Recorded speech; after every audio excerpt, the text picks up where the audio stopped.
আজকের এই জুলাইয়ের চেতনার বর্ষপূর্তি উপলক্ষে আজকের এই র্যালিতে সমবেত হয়েছি। সশস্ত্র বাহিনীর অবসরপ্রাপ্ত সদস্যদের এই জুলাইয়ের অভ্যুত্থানে যে অবদান, সেটার স্বীকৃতি স্বরূপ এবং দেশ গঠনে বাংলাদেশ এই সরকারের সাথে আমরা একাত্ম হয়ে কাজ করতে চাই। সরকারকে অনুরোধ করব, এই প্রশিক্ষিত এবং পরীক্ষিত শতভাগ পরীক্ষিত সৈনিককে কাজে লাগান, দেশ গঠনে আপনাদের সহায়ক ভূমিকা পালন করবে ইনশাআল্লাহ। বাঙালি জাতির একটা মুক্তির দিবস 5 জুলাই, ওই গুমখারি খুনকারী ওই সরকারের বিদায় দিবস।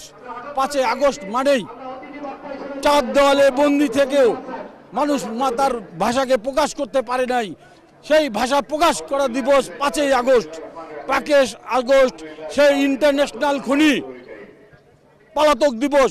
এই 5 আগস্ট মানেই সেই ইন্টারন্যাশনাল খুনিদের দোসররা বাংলাদেশের সমূলে ধ্বংসকারী দিবস।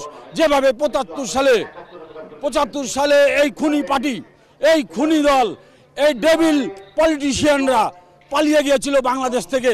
সেই 5 আগস্ট জনগণের মুক্তি, ওই 75 সালে 15 আগস্ট যেমন জনগণ আনন্দ উল্লাস করছে, সেই 5 আগস্ট বাংলার জনগণ, প্রতিটা শ্রমিক জনতা, ছাত্র, শিক্ষক সবার একটা আনন্দের দিবস এই 5 আগস্ট। আমার জীবনের সবচেয়ে বড় দুঃখ হলো আমি জুলাই বিপ্লবের অংশীদার হতে পারলাম না।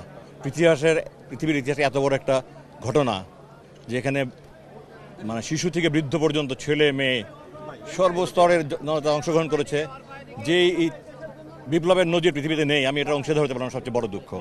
এবং আমি সবসময় বলেছি, এই জুলাই বিপ্লবের শহীদ এবং যারা গাজী, আহত বা অক্ষত অবস্থায় আছেন, সবার প্রতি আমি, আমার পরিবার, দেশবাসী কৃতজ্ঞ। কারণ আমাদের আর না হলে আর কতদিন ফ্যাসিবাদের জাতাকলে থাকতে হতো আল্লাহ জানেন। তো এটা না হলে জাতি কতদিন অন্ধকারে থাকতো আল্লাহ জানে। কিন্তু 1 বছরে প্রকৃত অর্থে আমি হতাশ। আমি যখন হাসপাতালে ছিলাম প্রায় 3 মাস চিকিৎসাধীন, মুক্তির পরে সব দলের শীর্ষ নেতৃবৃন্দ আমার সাথে দেখা করেছে, সবাই আমাকে বলেছে রাজনীতিতে আসতে। আমি বললাম আমি রাজনীতি করবো কি করবো না আমি জানি না, আপনাদের সবার কাছে আমার একটা অনুরোধ। আমি এই প্রায় 70,000 ঘন্টা অন্ধকার কারাগারে থেকেছি। আমার মূল অপরাধ ছিল আমি ভারতের সমস্ত আগ্রাসনের বিরোধিতা করতাম। আমি মনে করি জুলাই সনদে অগস্ট মাসের 5 তারিখে কেন, এটা এর আগে 1 মাসের মধ্যে, অভ্যুত্থানে 1 মাসের মধ্যে হওয়া উচিত ছিল। কিন্তু প্রথম থেকে আমি দেখছি রাজনৈতিক দলগুলো, তারা রাজনীতিবিদরা সব একে করে কাদা ছোড়াছড়ি করছে।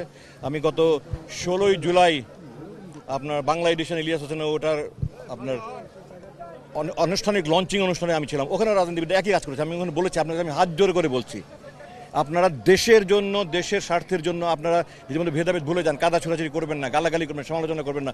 জাতীয় ঐক্য বিনষ্ট হলে আমরা আবার ধ্বংস হয়ে যাবো। এবং এইবারে যে আমরা কত বছর আমরা ফ্যাসিবাদের তলে থাকবো আল্লাহ জানে। তো আমি আপনাদের মাধ্যমে দেশবাসীকে এটাই অনুরোধ করব যে আমরা একে অপরের সমালোচনা না করি, গালাগালি, রাগারাগি, কে কোন পক্ষ, কে কোন বিপক্ষ, 71, 75 এই সপক্ষ বিপক্ষ না করে, রাষ্ট্রবিজ্ঞানের সংজ্ঞাই বলে একটা জাতি স্বাধীন হলে ওই জাতি সবাই ওই জাতির, ওই দেশের নাগরিক। এই 24 জুলাই আন্দোলন যদি প্রকৃতপক্ষে আপামর জনসাধারণ, অবসরপ্রাপ্ত সৈনিক বলেন, হাজার সার্ভিস কর্মকর্তা কর্মচারী বলেন, কেউই যদি উদার মনে আগে না আসতো, এই 24 আন্দোলন সাকসেস হইতো না এবং বহু মায়ের সন্তান এই কারাগারে মুক্তিটা পাইতো না। আজকে সেই আন্দোলনের কারণে হাজার মায়ের সন্তান মায়ের কোলে ফিরে আসছে, হাজার মায়ের সন্তান দেশ থেকে চলে গেছে। তাদের পক্ষের থেকে আমরা আবার গর্জে উঠি, সবাই এক হই এবং এক প্ল্যাটফর্মে আমরা কথা বলি।